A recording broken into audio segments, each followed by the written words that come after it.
It always begins with something ordinary. A post that blends into your feed. A meme that seems harmless. A news story that feels urgent. You scroll past, barely noticing. But something shifts. A subtle unease. A quiet tightening in your chest. Your mind doesn't register it, but your body does. That, right there, is how fear enters.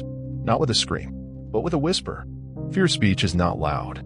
It doesn't yell or threaten. It seduces. It cloaks itself in concern, in warnings, in half-truths dressed as wisdom. It slides into your consciousness disguised as common sense. And before you know it, your worldview has tilted. You're suspicious of people you once ignored. You question facts that never bothered you. You're alert, tense, reactive. But you don't remember choosing to be that way. This is the psychology of fear. It hijacks the amygdala, the part of your brain that evolved to keep you alive. In ancient times, it warned us of predators. A rustle in the grass, a flicker of movement, that was enough to spark adrenaline. Today, that same ancient circuitry is triggered by headlines, tweets, manipulated images, and out-of-context videos. Your brain can't tell the difference. It reacts the same. Fight, flight, freeze. Now think about this. Fear narrows your thinking. It shuts down the prefrontal cortex, the part responsible for critical analysis and decision-making. When you're afraid, you don't want nuance. You want certainty. You want answers. And that's exactly when the manipulation begins. Fear speech doesn't just provoke, it directs.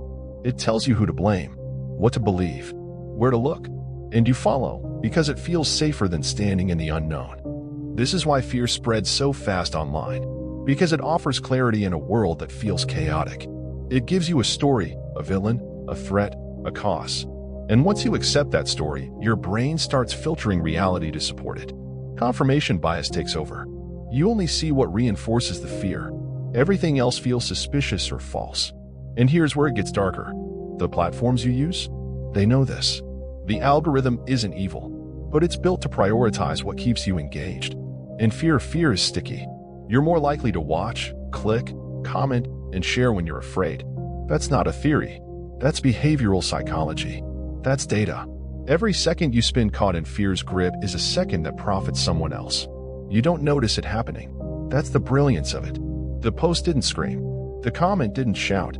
But slowly, piece by piece, your perspective was rewritten. And the most terrifying part? You believed it was your own. Fear speech doesn't rely on lies. It relies on emotional truths. It knows how to bypass reason and plant itself directly into your emotional core. And when enough people carry that same fear, it becomes a culture, a system, a movement. This is not just about social media. It's about psychological warfare waged in plain sight.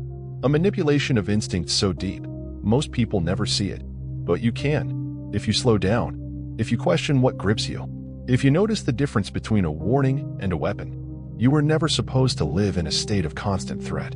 Your brain wasn't built for it. But someone profits when you do. So the next time you feel the tug of fear pulling you toward outrage, pause. Not everything urgent is important. Not everything viral is truth.